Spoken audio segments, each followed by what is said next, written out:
Nearly everyone stopped me to ask me, Mayya, what's wrong with you? You're not well. Are you sick? Something's changed about you. It's like, I'm not wearing makeup. Beauty comes from within. That is not only about the face. It's about the heart. It's about your manners. It's about your character. There's also beauty in that. Change is a necessity if you want to become better. We were growing up or conditioned that if you make a mistake, you're a failure. Yeah, okay, but I'm human.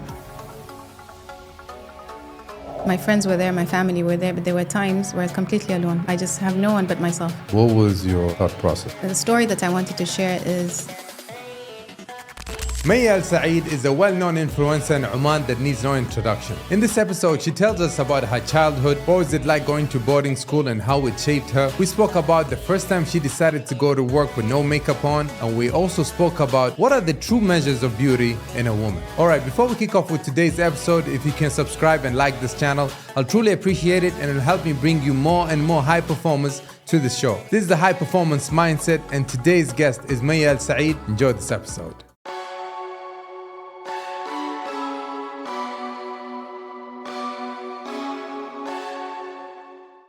Mayya, I have a question. okay. When was the first time you left the house without makeup? Oh, wow. We're starting strong, aren't we? First, Bismillah ar-Rahman ar-Rahim. والصلاة والسلام على أشرف الأنبياء والمرسلين رب اشرح لي صدري ويسر لي أمري واحلل عقدة من لساني يفقهوا قولي. I can't remember when it was the first time, but I think the time that really had an impact, and I was doing it intentionally, was when I decided to go to work without it. And when I did so, I was really surprised that nearly everyone stopped me to ask me, Mayya, what's wrong with you? Are you not well? Are you sick? I was like, no, I'm fine. No, something's changed about you. It's like, I'm not wearing makeup. So then I realized that people, are they really seeing me? Am I really showing myself to the world? Or am I just showing my parts that I love about myself? So I think through that experience, I wanted to, speak to myself that I'm enough. I don't need anything else, any more additions to myself than who I am. So that's what you were thinking during that phase, yeah? Yeah. What made you feel like you want to be more authentic, or you feel that if you're putting makeup, then you're not being authentic? I think it is more an inner struggle, or the way I saw myself, that if I put makeup, then I felt pretty. And I wanted to feel pretty without it. And I didn't want society's or the world's definition of beauty to be a woman who wears makeup, and a woman who doesn't shouldn't feel or can't feel pretty or beautiful. And obviously, nowadays, previous generation didn't exist, but nowadays it's a little bit more than makeup. Mm-hmm. And the thing is, it's all about, from what I understand, first of all, I think it falls under many factors, but the first one is to always remain young. And I find this hard because we can't go against the nature of life. We are all going to get old. Actually, we're getting old every minute, every second of the day that we're alive. So why are we fighting that? And the other question that comes up is, what's wrong if I get old? What's wrong if there are a couple of lines here? Does it mean I'm not beautiful? Does it mean I'm getting old and I can't accept that? And I just want to remain forever young? But then it goes deeper than the skin. So I feel I needed to do this to realize this whole message. That it's not only about the face. It's about the heart. It's about your mannerisms. It's about your character. There's also beauty in that. Yeah, I'm sure you actually, in reality, you were tackling something deeper than that. Mm. What were your thoughts before leaving the house? Yeah, I'm sure there was some mental challenges here. I think in the car... Especially the first time. Yeah, it was not as hard as you think. I mean, for me, it was just a choice. And I probably did some positive affirmations in the car just to prepare myself. Because I wanted to tell myself and be there for myself. And irrelevant of what anyone said to me, I was enough and I was pretty the way I am. And that was enough for me. And usually, with women, what do they struggle with from their side in terms of they won't be able to do it? You mean won't be able to go out without makeup? Yeah. I mean, now, like, I saw, I don't know if she, almost till now she continues, but like Alicia Keys did it. Yeah, she's an advocate for that. Yeah, so there are some personalities that do it. And sometimes you see the person who, let's say, the beauty is on the higher spectrum, they could be more insecure. Yeah, because there's that pressure that I have to look a certain way. And mainly, you know what I want? I want women to know that they have a choice. If you want to wear makeup, you could be beautiful, but if you choose not to, you're also beautiful. And also, the message for the young girls, it's staggering the number of young girls reaching out. They're not even 25, and they've already started doing things to their face. So before it was known that, okay, as you get older, and then it starts showing up that you're getting older, so let's reverse the aging effect. Fine. Not that I would agree for myself, but it's an option that a woman wants to take. It's her face, it's her body, she does what she wants with it. But I don't want, it hurts my heart to see that young girls doing it and they don't need to. But because so-and-so is doing it, because it's the thing, it's trending, and then I'll do it. But why? You don't need it. And then Mayya comes and you know what? I'm stepping out the house without makeup. And this is, take me as I am. Because I'm enough. But I think that's just because of the show, but I think it's a mindset. Yeah, when I was saying that there's some people who are very beautiful, but they could be more insecure. And that's like, I would call it maybe internal wealth. Mm-hmm. You know, some people could be rich, like have a lot of money, but they're still insecure. And some people have I remember this scene very vividly in Barsha, outside one of the mosques. There was a construction site. And these guys, after Asr prayer, they were just, the laborers were, or the builders, they were like, one of them was actually having his power nap on an actual brick, concrete brick. The guy is out having his power nap. And then later, if you go and have iftar with them, you see them there laughing their heart out and all that. And you have somebody else, you know, rolling up in a Phantom, and there could be, you know, more stress. So it's not a... And probably not sleeping the night, even though they're in the most comfiest of beds. Yeah, God knows what type of linen they have. Yani. SubhanAllah, so that just goes to show the importance of the way you think, because it affects your life. If the way you think, gratitude, yani, there's so many things that connect to that. The worries you have could keep you up at night, debts, money, whatever. So he might be poor. He probably is because of what he's doing, and he's just working to make ends meet. But yet he's sleeping on the brick from fatigue, because when you're tired, you're dead. Yani, khalas. And as well, to him, he probably has no worries. Oh, he's so tired that he just sleeps. Let's go to the other Phantom guy. He might be sleeping on the comfiest of beds, but he can't stop thinking, I don't know, stock market, how am I going to make this or whatever. It's always about making more. But when you're enough, you're content with what you have, life just looks, life is just enough. So which is going back to the beauty part, because why I'm going back to this, because I think women face this part more challenging than men. Men, not, at least what I think, they're not very concerned about that. Other than going have a shave, that's it. You know. But men these days. These days, yes. That's a topic for another day. But what you are saying, because I watched one of your videos, and what you are saying is that I am not saying that you shouldn't take care of yourself. Go and do your facial. Go start eating more healthy if you want to make an improvement.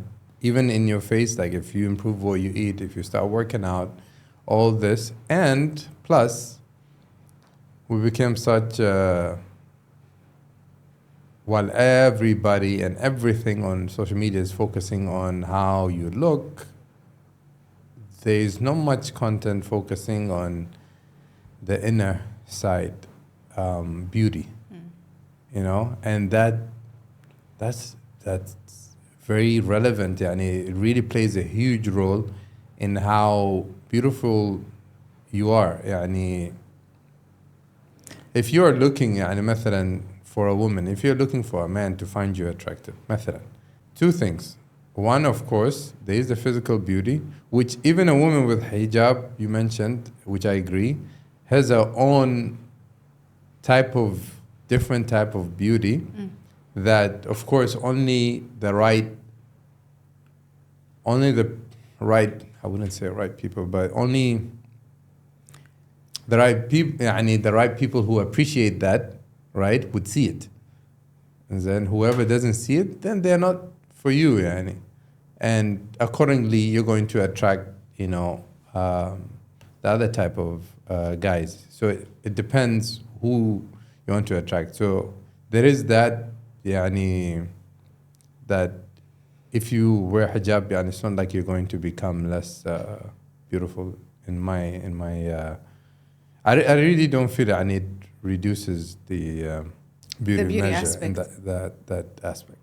And then you have the personality part, which of course, I think personally, of course that requires a lot more work, and that's why a lot of people want to talk about it.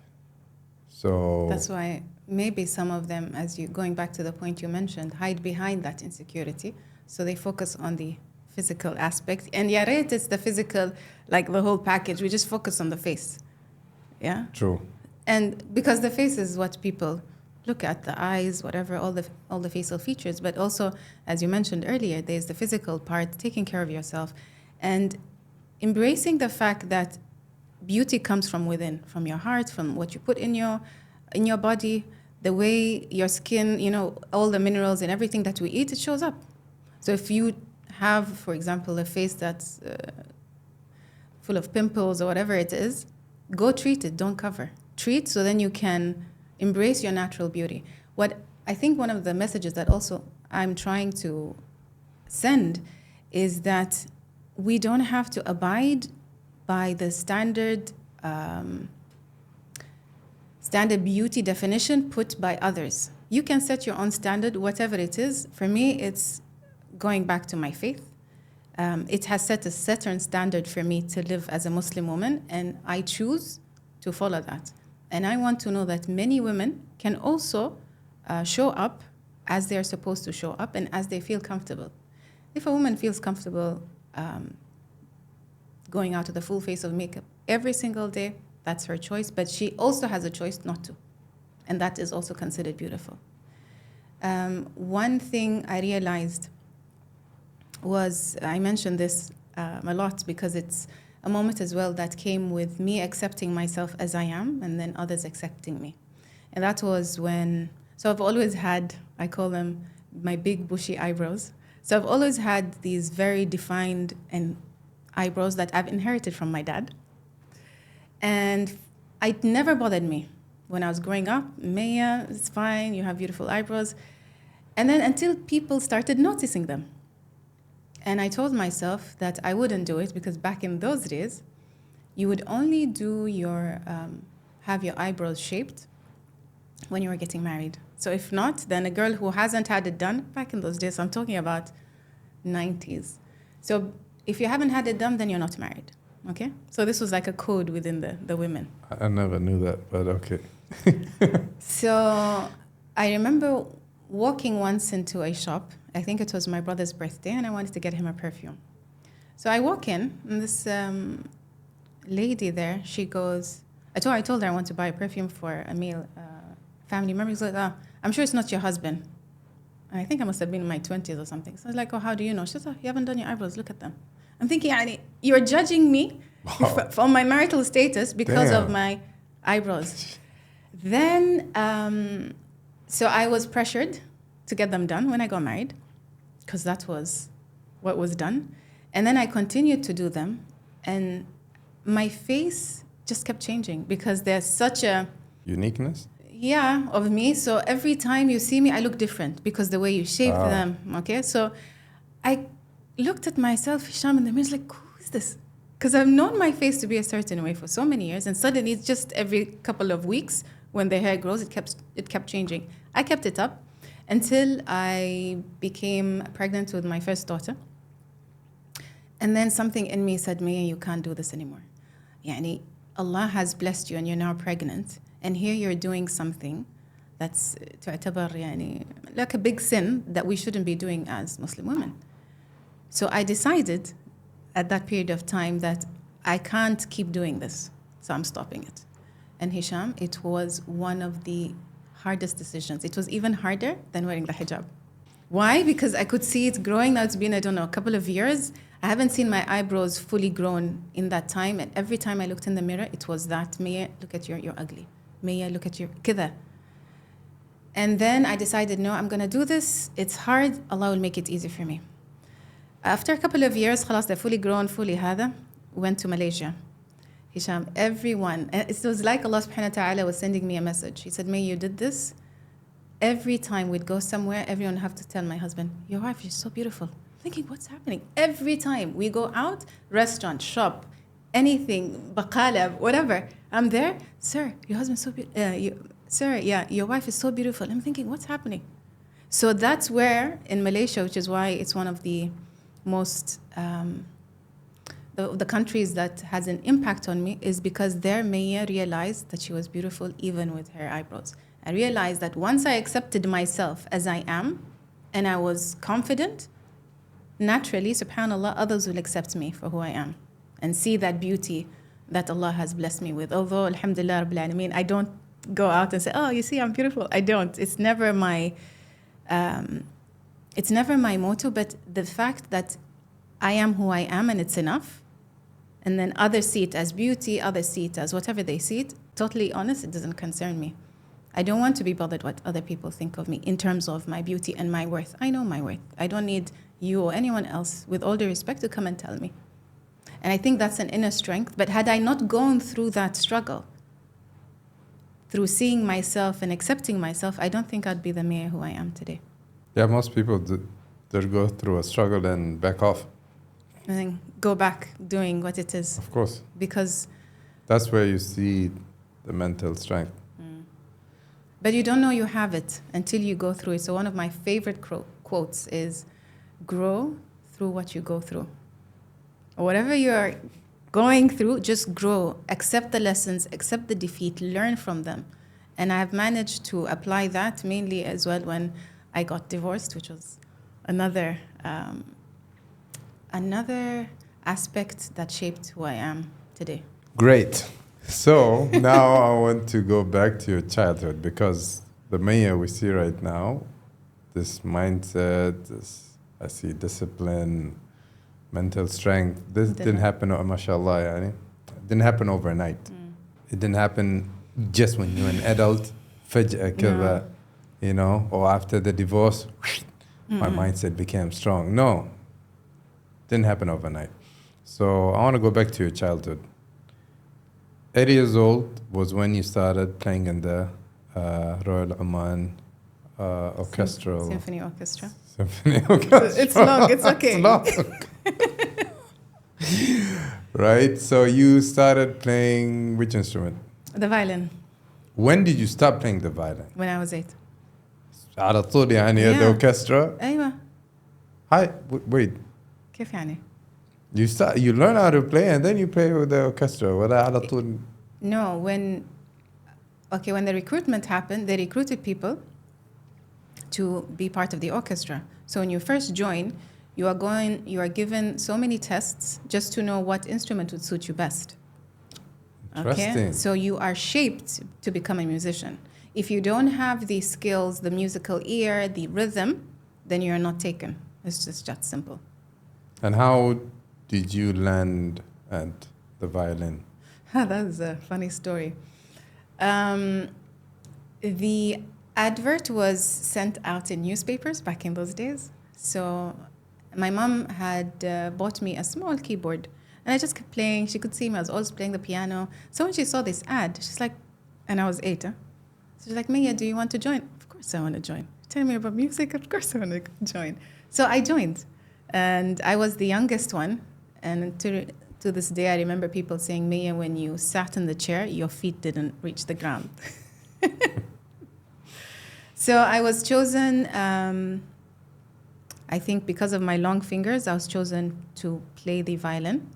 Oh, Yeah. And I never knew that was. because if you have short, stubby fingers, it'll be difficult to go around the scroll. I never thought of that. You learn new I'm things learning today. right now a lot of things. So yeah, that was my beginning. So as soon as I entered the orchestra, I was a violinist. So of course I had to learn how to play the violin, but I was still within the orchestra. And then they would, put us in the There was a part of sections. you that you feel like as you were getting exposed to the different instruments that the violin spoke to you? Yes. I don't know what it was then, but I just felt I wanted to be a violinist. Although I was playing the piano before, never interested in the piano. And I feel as musicians, maybe an instrument chooses you before you choose the instrument. So the violin chose me. Learning an instrument, it looks very nice from outside. I loved right? it. But in reality, is you doing a lot of repetition. Not just to become a good player, just to play one song well.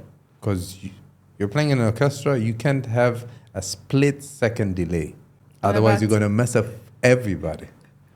It depends what instrument. Or some instruments, you can have some delays. No, but it can be covered by others. Because Okay. I'm a violinist, we are like sections. So there's the first violins and the second violins. So we're a group.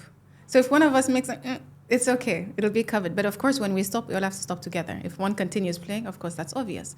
But when you talk about the brass instruments or the wind instruments, where there are one or two players only. So then it's apparent when he makes a mistake, when there's a delay, we know who did it, as opposed to the strings. And how was your routine like after school? Practice. The one thing, as you said, it was mainly just Mayya and music. Music is Mayya. Practice. What Practice about makes. your school homework? And It was part of the whole thing. So being in the orchestra meant you had your academic and you had your music. so to what do. would be the routine? What time would you finish school?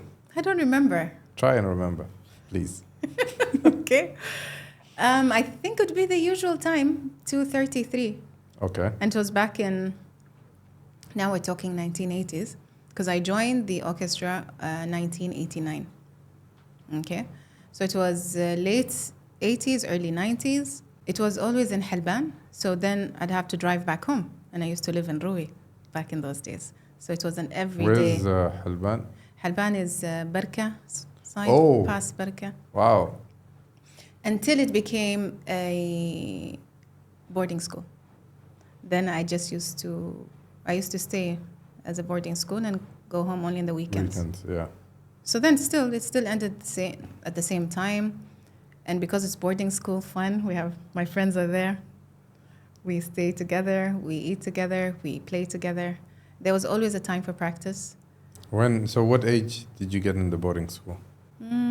Maybe when I was 13, 14. Okay. Halas, yeah. Yeah. Not a child anymore. Still a child. 13, Teenager. 14. You're Yeah. a teenager, you're not a child. Okay, got you. Why I'm focusing, because as a child I'm saying, your routine in terms of after school you have to do your homework, you have your practice, you're learning structure, you're learning discipline, you're Got you. learning to play when you don't feel like it, you're learning to play when you do feel like it. Yeah. And having that system, that repetition, there's a lot of discipline that is built there, and then later you see it in other aspects of your life. Never thought of it that way. But true. Would you agree, Yani? I think so. And as well, we had deadlines. We had concerts to attend. There were things that practice was, I guess, split in two. There was the practice you did on your own to perfect a piece. And there was the practice you did as a group So sectionals, just the first violins. So as a group, do we sound together? Are we together? And all of the things. And then there was as an orchestra, all of us together coming up every day and just playing together and perfecting that piece by playing it over and over again, focusing on different sections. So there were so many, it's built on like structure. So first your group, and then the bigger group. So at that phase, what would you consider a win? What I consider a win as an orchestra. As a musician. Musician. Or violinist at that point. For yourself, at that point, not right now, what you consider a win, but at those days while you were practicing, that we sound what good were you together, trying to achieve? That we work together as a team. That each of us plays a role, and together we sound amazing. And we can feed it, like the energy is there when we all play together and we all make it sounds amazing, especially when we play after a concert and there are people there, they're watching, they're enjoying. SubhanAllah, I still feel it in my body. It just feels like, yes, we did it. And it was something that I was very proud to be part of because we were the first and the only orchestra back then in the Middle East. We were, this was a wish that the late His Majesty Sultan Qaboos had because he was exposed to Europe at such an early age. It had an impact on him and he fell in love with classical music. So he came back to Oman and he decided, I want to create an orchestra, but the uniqueness was we're all Omanis. Yeah, and it started off as being only male. I think it started in 1985 or something, like mid-80s. And then I was the second batch of females joining.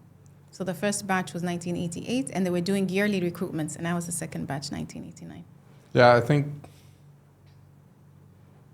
whenever, I guess, I saw you guys on TV, it was already a mix, I guess. So it's just a couple of years of only male, and then females came. But I thought the concept was so unique, and especially in the Middle East, where it was not something you heard of. And here he is, the Sultan, he has his own orchestra. So when he had head of state guests, it was like his pride. It's like, these are Omanis and they're playing. And amazing, you guys were wearing traditional. Yes, traditional and Western. The men were in tuxedos or suits. But I don't remember the women that were wearing Omani traditional. Shambar, the whole gold, the whole shebang, and the men were in suits. So I love that fusion between the West and the Omanis in all aspects, the clothing, the musician, the place. It was just, it's just such an honor to have been part of that. Yeah, and of course, I think playing in an orchestra teaches you teamwork, teaches you to be happy for everyone else, teaches you to, focus on the team winning. Yeah, it's not all about me kind of mindset. It's together. Another quote that I like, together we rise. Together we support each other when a guy, or not a guy, an instrument or somebody has a solo, when they play on their own, and they did wonderfully. At the end, we're all congratulating. Usually they're males, mashallah, they were there. So it usually be, Fannan Isa ya akhi, you were absolutely perfect. Yani. How was the boarding school experience for you? Fun. I'm with my friends, even my kids, they always say, Mama, you had so much fun, you were with your friends. I had the best times with my friends. You didn't feel you needed to be with your parents? No, I felt okay. Although I think my mom was kind of alone because my parents got divorced when I was 3. So I was raised by my mom. My brother and I were raised by my mom. So my mom had my brother. But, it's different when at such a young age, your child is no longer with you. Yeah. But she used to come and visit every week. Midweek, I used to have mom over. But yeah, boarding school was fun. It also taught me about independence. Absolutely. Because we each had our own rooms, so I had to learn at an early age to take care of myself. But at some point, I never knew how to do my hair. This is a funny anecdote. So the older girls that were there, I used to go to them early in the morning so they can do my hair before I go to school. Again, teamwork. We became very close-knit.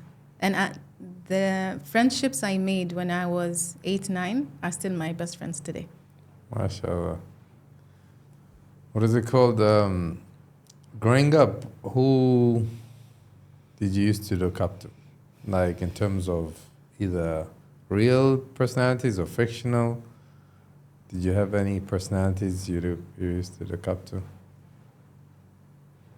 No, inspired by? not really. If anything, my mom. Just because I could see that it was hard being a single mom. And I always wanted to make sure that I made her proud, and I knew she was sacrificing a lot, even at that young age. I could see it, I could feel it, and I could see something is off. Yani, everyone has their mom, their dad, and I have my mom, and my mom was my mom and my dad. So I always she inspires me to this day, and I think again part of who I am today is shaped on so many things. Hisham, my faith, my mother who inspired me, and the challenges that I went through in my life. First time you wore the hijab, you were 16 years old, right? Now, for those who don't know, your mom is Christian. Yeah. And how did that happen? Um, I want to know, like, what was going on through here during Okay. that phase? What was going through your head? First thing is because I loved how you've structured it all because it makes sense now. When I first joined the orchestra, I was 8, and we were educated in that establishment. Yeah, I didn't attend like a government school. That was it. So for some reason, I didn't know that the hijab was fard. I don't know what's the English word. Yani, I don't know how to say it, but it's a must for Muslim women. When Christianity is only the nuns. Yeah. So,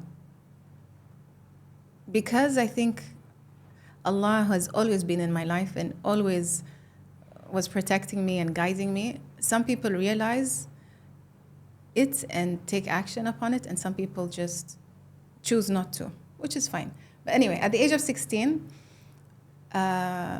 we were doing halaqat dhikr, which is we talk about Allah. We talk about, and people think you're doing Where were you doing there this? in the boarding school? the boarding school. What time? Yeah, This will be in the what afternoon. class? Not class. The brothers, some of the male members of the orchestra were, mashallah, quite into their faith. So they decided to do a halaqat dhikr, and then they invited anyone who wanted to join. MashaAllah. And I remember it was outside, so it was open, and we're in the nature, because mashallah, it's a beautiful establishment, what His Majesty had built for us. And so this brother, he says, أيوة والحجاب فرض, so the hijab is a must. I'm like, what? إيش يعني؟ قال أنت ما تعرفي? You don't know? قلت له, no, I don't. You mean I have to cover my hair? It's part of my religion? He said, yes. And subhanAllah, I just felt, okay. How did I not realize that I'm already 16, I've already reached the age of puberty. Even after that, how did I not know this?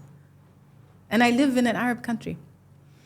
One, I think because my environment did not reflect this.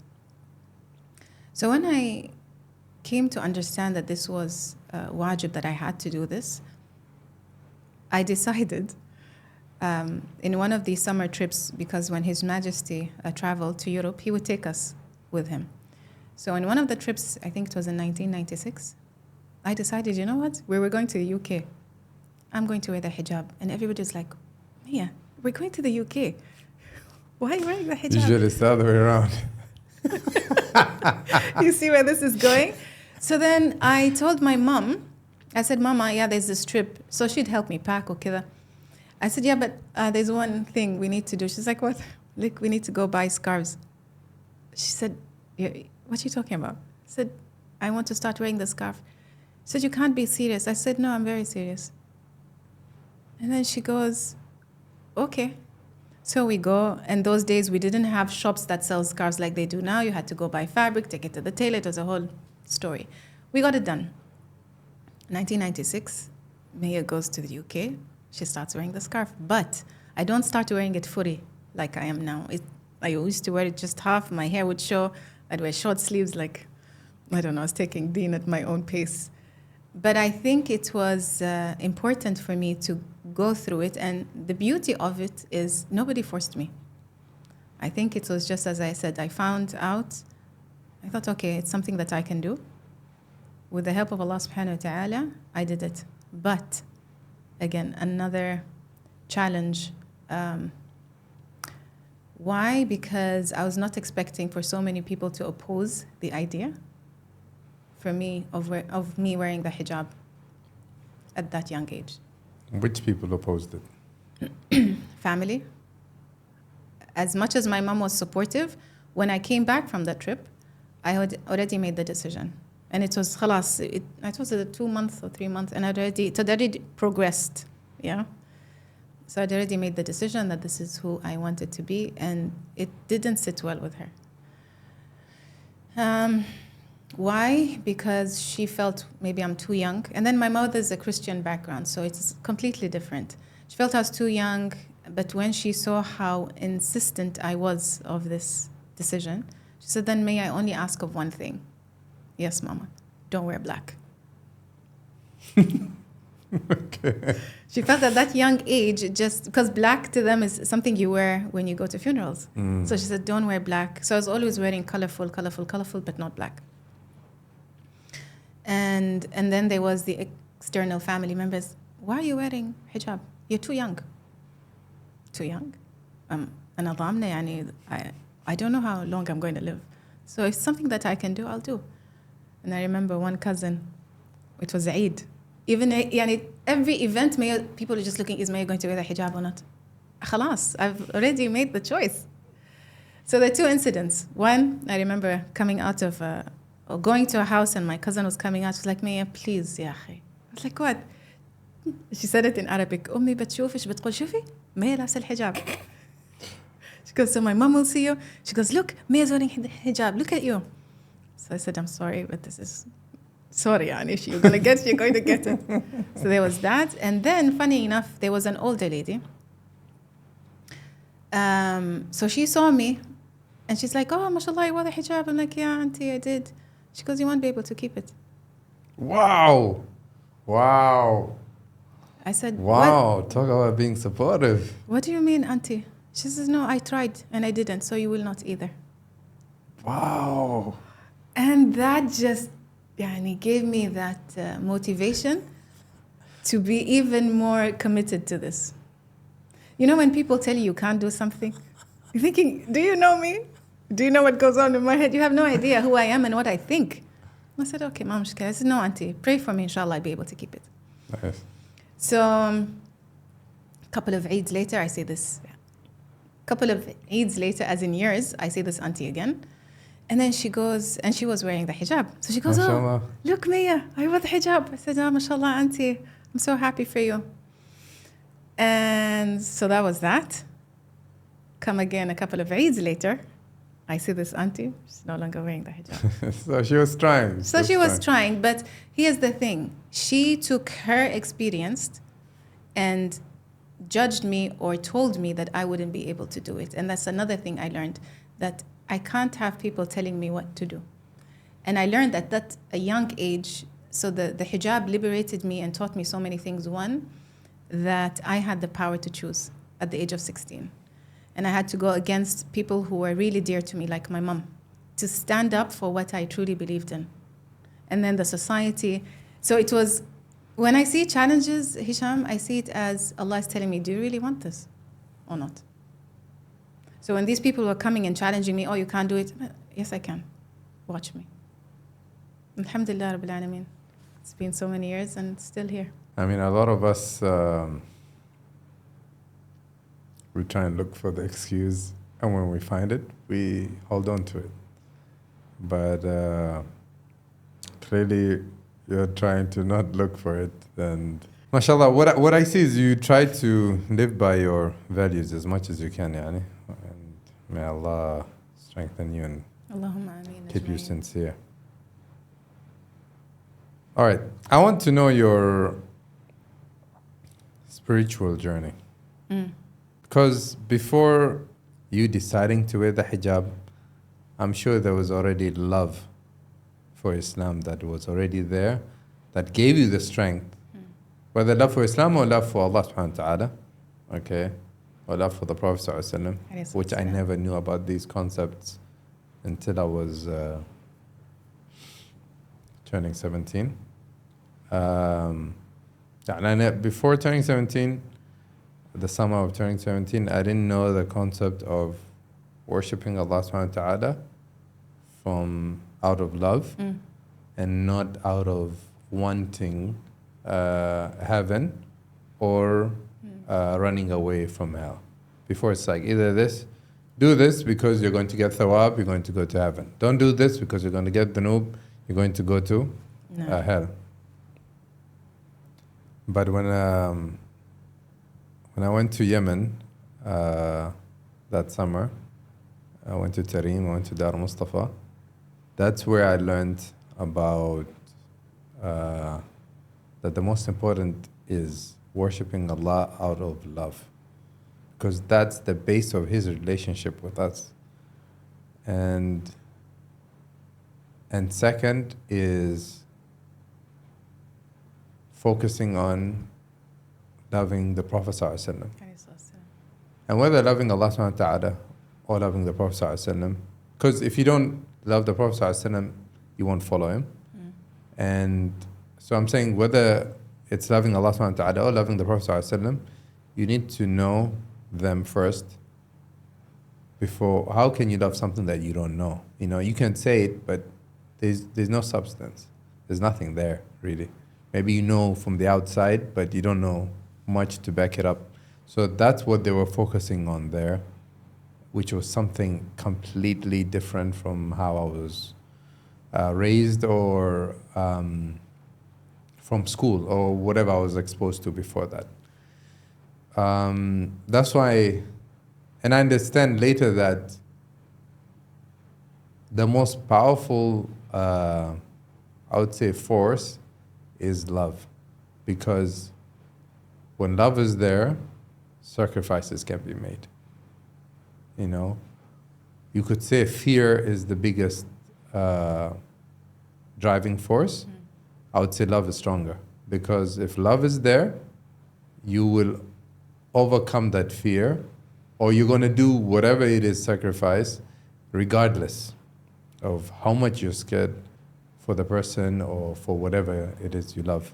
So that's what I'm saying now. Going back to you deciding to wear the hijab and having the strength to do it, I believe there was a lot of love for Allah prior of making that decision. Probably it was love, but I didn't know that it was love back then. I realized it later in life. I'm saying this because what I wonder from my side is you grew up with a Christian mother. I'm guessing the times that you spent with your dad, there wasn't a lot of religious influence there. You're right. So where did this come from? Is it from whenever you were learning from school, you were liking it? Or is it only after those religious seatings, you know, halaqat, that it started building slowly your love for Islam or for Allah subhanahu wa ta'ala? I can't answer that question because I have no answer. I can't tell you it was because of this one thing or another. I just always felt that this is what I am supposed to do. Yani, it's like a fitra. You know, I don't know how to explain it. Fitra is like the way we're naturally built. So I naturally felt this is what I wanted to do. This is where I feel the most comfortable. This is where I felt the most seen. And not seen by others, just within myself.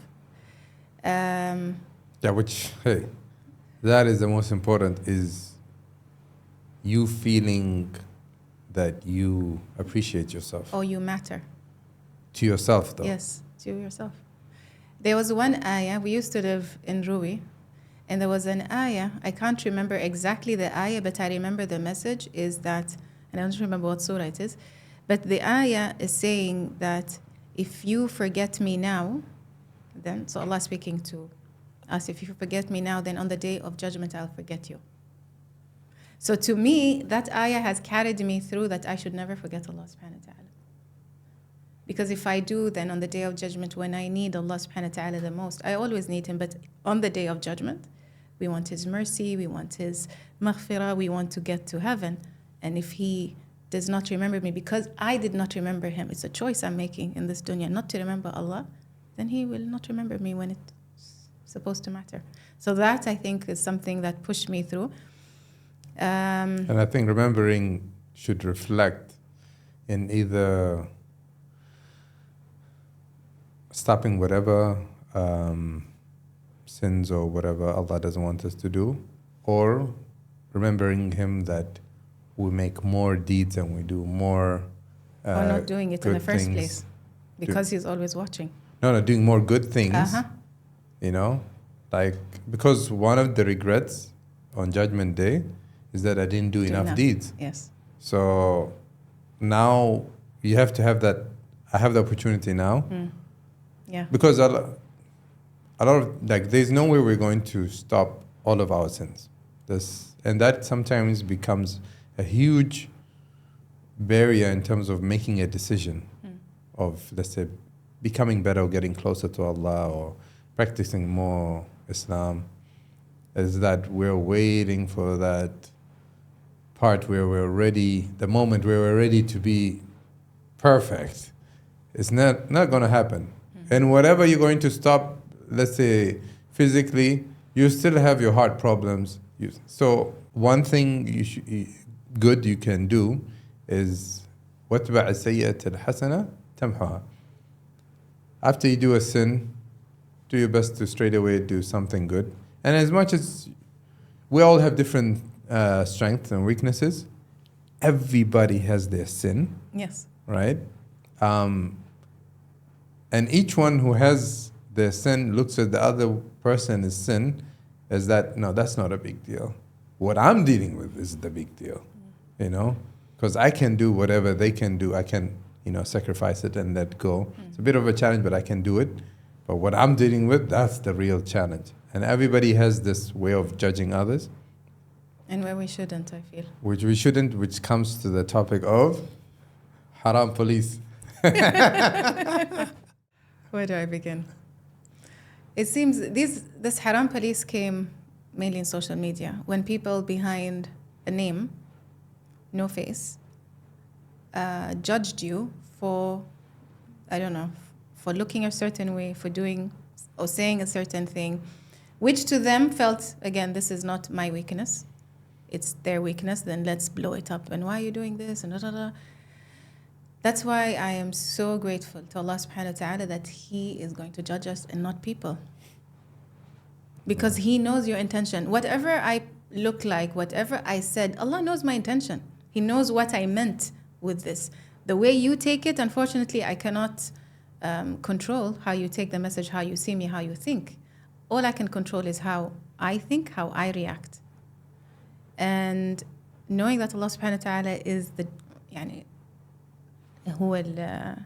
what's the word? He's the one that's going to judge us. It's such a relief to me personally. So even to this day, I still get people like recently someone posted one of my videos. I just talked about a reflection on an ayah. She goes, "You shouldn't be talking about this because this is not your field."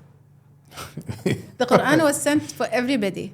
Yeah, and I took a small bit. She says, "You shouldn't go into tafsir." I did not fassar the ayah. I just took exactly the words that Allah subhanahu wa ta'ala said and just reflecting on it. That's it. So she goes, don't do this because this is not your field. Leave it to those who's experienced. So I could have easily taken this, said, okay, khalas, I'll stop because Fulana thinks I shouldn't do it. Fulana has her way of thinking. Allah knows my intention, and that is what matters. When it comes to advising, usually we're polite, very considerate, very kind when we're advising strangers. But when we're advising people who are close to us, whether it's family members, whether it's friends, we can be harsh. Why is that? Like, I'm just thinking out loud with you. I don't know. Maybe is it because we love them more, so we are kind of disappointed that they can't see, and you should know this because of whatever, and because I know what you've gone through, so how come you're not seeing what I'm seeing? So we tend to, it's the love, Yeah. that drives, that emotion that drives the harshness, which I feel is, we should be aware of how we speak to one another, especially when it comes to faith. Not that I'm an expert, it's just, I don't know, it's just the way I see things. When I come to talk to anybody or speak to somebody, whether in social media or face to face, about faith, I always switch it up. How would I like to receive it? So if I'm there making you feel bad and saying that, if you do this, you're going to hell or whatever, first of all, we don't know where every one of us is going. Nobody knows but Allah subhanahu wa ta'ala. Even if the apparent is like this person is not going to go a certain place, you don't know the last moments what's going to happen. So we, again, shouldn't judge others. We give advice and we follow the life of the Prophet sallallahu alaihi wasallam. He, al-maw'idat al-hasana, the way you speak, the way it's not only about the words, how are you making the person feel? If you make this person feel like he's the worst person ever because he's doing X, Y, and Z, then how do you expect this person to follow your advice? So again, it's coming out of love. So then speak out of love. Make the person feel understood. And I know what you're going through, but look at it, there's also this way. But it's not a forceful thing. Yeah, because once the approach is harsh, as humans, usually We back away. Our ears shut and our hearts shut. And so we don't listen, khalas. Yeah, so it depends. Like, are you? And I think you mentioned it in one of the videos, but Imam Shafi'i said, like, when you advise someone in public, you're just embarrassing them, And how many times do we do it in our families? Like, how many times? Like, it's crazy. I think because the ego steps in and goes, I know better, so let me. I don't know if we do it intentionally or unintentionally. I think most of the times, okay, I'm giving benefit of the doubt, right, is that we're doing it unintentionally. And I'm saying this because I have done this mistake a million times. So let's get that out there, right? But we do this, I'm saying it, we do that unintentionally. How can we become better? This is why I'm bringing this topic up. And I'm doing this also, I'm saying this is to remember also, of course, that Allah subhanahu wa ta'ala said about the Prophet sallallahu alaihi wasallam in the Quran, لو كنت فظا غليظ القلب لانفضوا من حولك. So I think we should remember how would the Prophet advise. And another thing, I remember the story of, there was a mother who was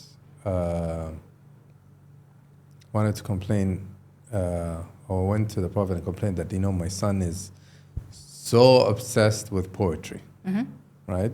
Which for nowadays is like probably all day listening to songs and whatever, right? And they're not doing anything else. Maybe they need to do their chores, maybe they need to do their homework, they need to do other stuff. Okay, great. What did the Prophet ﷺ do? He didn't go straight and started advising this kid. He came, he had his entourage with him, all of the companions were with him. I mean, he's a leader of a state, so of course there will always be people with him. He stops, goes and sits with this child and tells him, I heard you Do poetry. and you're into poetry. Can we hear some of it? He didn't listen to only one line or two. What I remember the narration is that he listened to 100. So imagine how much of his. And another thing about the Prophet ﷺ is that he is the best listener. So imagine what was happening to that child. Then the Prophet ﷺ is his best friend. Because nobody gave him that ear of listening to all the things that he wrote, all his songs, with, genuine Attentiveness. interest and attentiveness. And then after that, he told them, your mother wants you to do X, Y, and Z. If you can do that, that's it. That was it. So if we go to relationship science, right, about debit and credit, imagine how much credit before he gave that advice. But usually we just debit, and of course we do it unintentionally. But I'm just saying as a reminder, like you were mentioning, in one of your videos. Yeah, I think if we were more kind to one another, instead of being more judgy, I think it'll make a world of a difference. When I'm coming to you out of love, and I really want to know, Hisham, what's going on with you? I'm not here to judge. I'm here to understand. And maybe you're looking at it, your problem or whatever you're going through, from one angle. So let's just turn the light or whatever in another angle.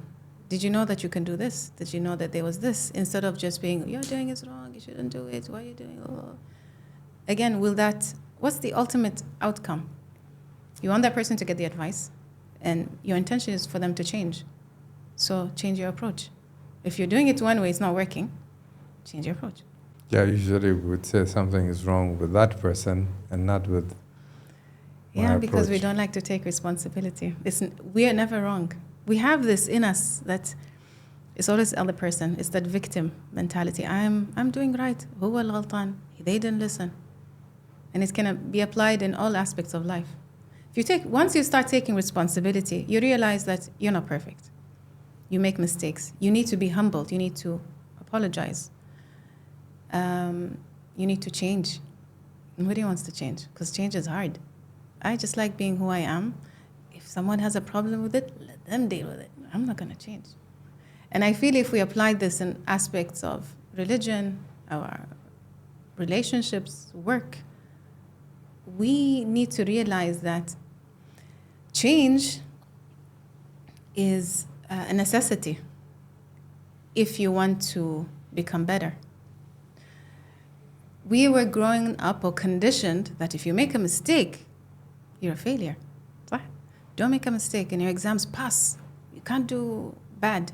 Yeah, okay, but I'm human. We are not reminded of these aspects.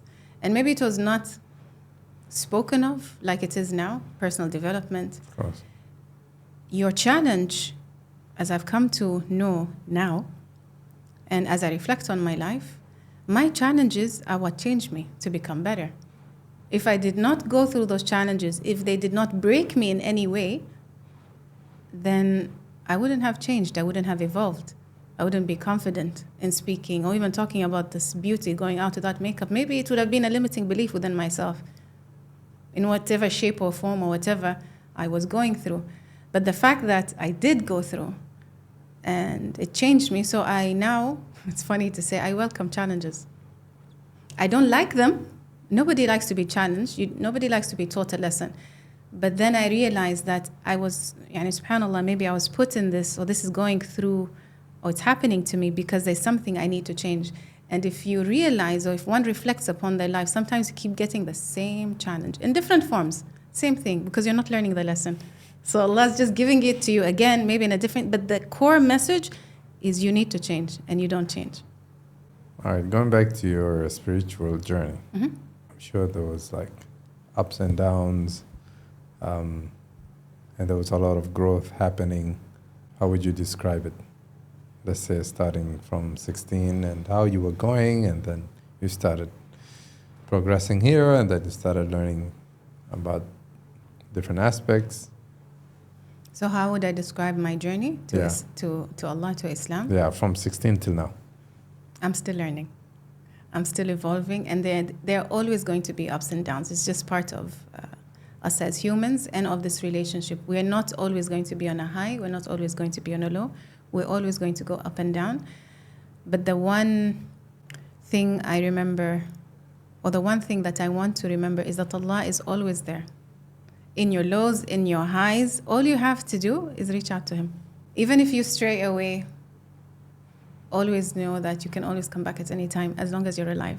So that force of death, that I could go at any time, is a very good reminder of why we should always reach to Allah, because we don't know when we no longer can. After you got divorced, was a phase where you got closer or you turned more to Allah. Mm-hmm. What was your thought process during that time? The whole divorce came because Allah allowed it to happen. This was after a 9-year marriage, and I didn't know if this was the path that I should take until there were clear signs. I wish I could say, but I feel it's too personal, unfortunately. Yeah, that's fine. Mayya, I cried one day in my prayers asking Allah to help me. Like, what do I do? And then the message came very clear that this is the path I should take. So when I took that path and this happened, I'm going to go into a story. When the actual divorce happened and my ex-husband walked out of the house, there's just this one moment where it broke me. I closed the door and I cried. And because I was like, what did I do? What happened? How am I going to move on? How is this going to happen? And you have to realize that I was because I married young. I married when I was 21.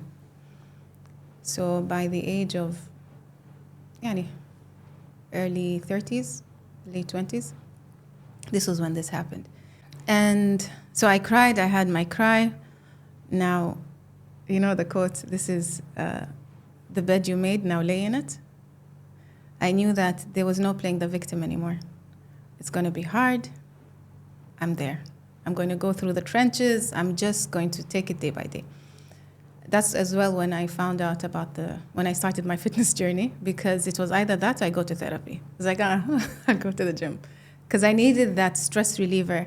I needed to be disciplined as well, that I can't just let my emotions take me wherever they want to go. I needed to put myself on a path of healing. So I would put my kids to bed. 8 o'clock, you'd find me at the gym. My daughters were 7 and 3, I think. So they're quite 7 and 4. So life went on, and you realize people say, oh, I'll always be there for you. Yeah, but you also have your life. My friends were there, my family were there, but there were times where I was completely alone. My kids were asleep. I just have no one but myself. Until I realized that Allah is always with me. I'm not alone. I can always reach out to Him. I can always pray. So that phase of growth happened. The story that I wanted to share is